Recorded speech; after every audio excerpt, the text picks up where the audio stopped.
보통 이제 가을 무렵 아니면 늦어도 이제 내년 총선 전에 각 당이 어떻게든 찢어지거나 이합집산을 할 거 아니냐라는 예측이 계속해서 나왔었는데 여름이 아직 지나지 않았는데 벌써 오늘 아침에 민주평화당 내에서 탈당이 공식화되는 발언이 있었습니다.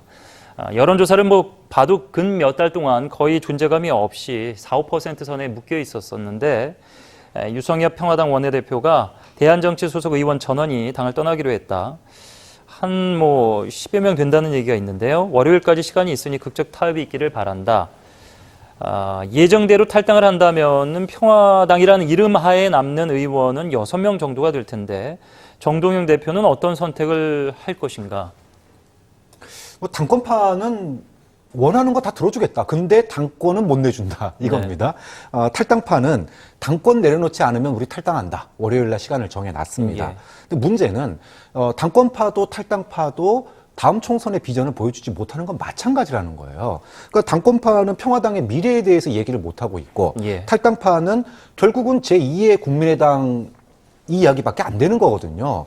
그런 점에서 이제 어떤 선택을 하든지 간에 지금은 어차피 이제 각자 도생의 길로 빠져들기 시작했다. 예. 그래서 이합집산과 각자 도생 이게 앞으로 바른미래당과 민주평화당을 관통하는 키워드가 되지 않겠느냐. 그것이 시작은 바른미래당이 먼저 시작이 됐는데 예. 결과는 이제 평화당에서 먼저 나오는 상황이 돼버릴 것 같습니다. 그렇습니다. 내부는 계속해서 바른미래당에서 있어 왔는데 민주평화당은 내부적으로 조용했던 건지 아니면 존재감이 없어서 언론에 잘 드러나지 않았던 건지 모르겠지만 여하튼 정계 개편의 사실상의 첫 신호탄은 민주평화당에서 나오는 것 같습니다.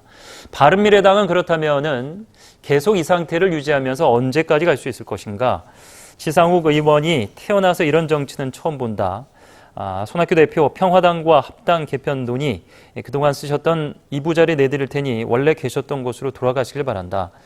이 바른미래당 내부에서 손학규 대표가 사실상 정치로서 상당한 선배고 연배도 있는데 30대 초반의 최고위원부터 시작해서 의견이 같지 않은 의원들이 참 쓴소리를 굉장히 높은 수준으로 비난을 계속해서 이어가고 있습니다.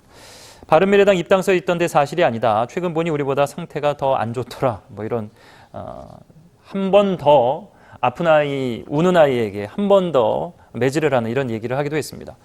자, 12일입니다. 대한정치 탈당이 정말 현실화가 된다면은 정계 개편이 어떻게 이루어질 것인지 대한정치 의원들이 이렇다 할 비전이 사실상 없다라고 박창호 의원께서 앞서서 교수께서 지적을 해주셨는데 손학규 대표는 가을에 신임을 한 번 더 받겠다 이런 얘기를 계속해서 하고 있었는지 얼마 안 남았어요, 추석이. 근데 지상욱 의원이 뭐라 그러냐면은 유승민 한국당 합당 평화당과 합치려던 분이 손학규 지금 이렇게 얘기를 하고 있거든요. 예. 그래서 지금 관심은 바른미래당과 민주평화당이죠. 그 예. 상황이 뭐냐면 사랑하는 연인은 따로 있는데 그냥 억지로 같이 사는 부부 같다 좀 이런 느낌이 들거든요.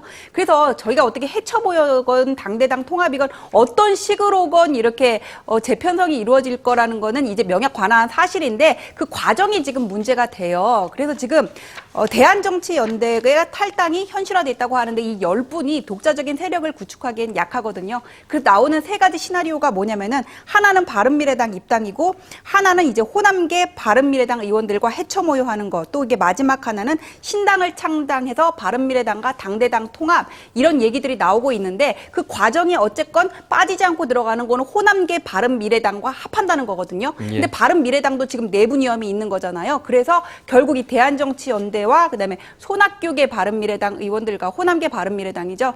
여기서 이렇게 다시 이렇게 뭉칠 거라는 건 여기과 여기가 합할 거라는 거는 사실이고 다만 그 과정이 문제될 뿐이다 그렇게 봅니다. 예. 중소야당들이 양당제 폐해를 외치면서 대한정당 3당의 기치를 다 내걸었었는데 결국에는 총선을 앞두고는 어떻게든 찾아갈 자리를 찾느라고 정신이 없는 것 같습니다. 과연 현 정권, 정치계가 어떻게 재편이 될지는 시간이 지나면서 점차 윤곽이 드러나지 않을까 싶습니다.